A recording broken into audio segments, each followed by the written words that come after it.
For today's video, magluluto tayo ngayon ng chicken curry. Nagsangkot siya lang ako dyan ng chicken. Tapos ilagay lang natin yung patatas at carrots. Hindi ko na pinakita kung paano yung patatas at carrots. Alam nyo na yun. Halu-haluin lang natin. Medyo tinabi ko nga pala yung chicken para medyo maprito-prito naman yung mga gulay natin.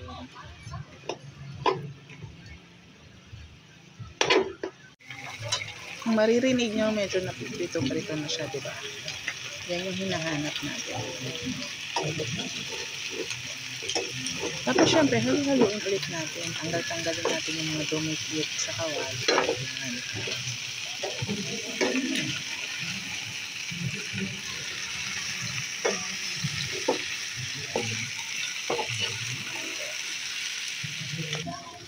Ngayon naman, lagyan na natin siya ng curry powder.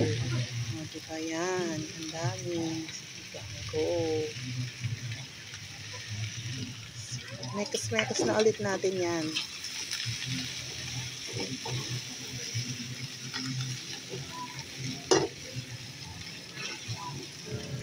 Tapos tinabi ko ulit yung mga chicken. Lagyan ko naman ng bell pepper na may konting sibuyas.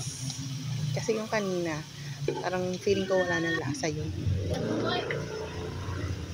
Lagyan na rin natin ng gata. Konti lang, magtira tayo ng konti.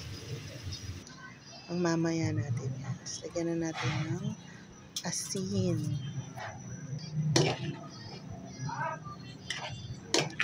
Mekos-mekos lang, mekos-mekos. Lagyan na rin natin ng paminta. Oh, yan lang yung paminta ko ngayon. Naubusan ko kaya para mapula. Atsuete pala daw yun. Itong pinalitan nila ng curry. Naku, buti na lang atsuete. Walang ibang lasa naman. Okay lang. Sige, go.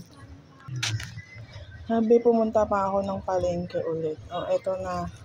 Ang curry powder. Diyos ko. Hindi ang pula ng aking curry. Chicken curry. Okay lang. Ang pula tuloy ng aking chicken curry. My goodness. Oh, para na siyang ano to? Ayun, amoy ko din. Sabi ko na hindi yun curry powder eh. Oh, ayan. Dagdagan pa natin. Ay. Nagmukha tuloy kare-kare. Kare-kare manok. Nalasang chicken curry. Ay, nako. Ay, natapo na. Okay lang. Naremedyohan. At least naremedyohan. Buti na lang. Sabi ko walang lasang curry. Bakit ganun? Yun pala. Second time ko palang gumawa ng chicken curry kasi. So, ayan. Dagdag na natin to gata na natira kanina. Kasi malambot naman na yung mga gulay.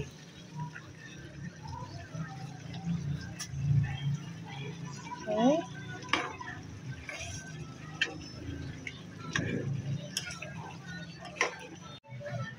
Chicken curry na kulay kare-kare.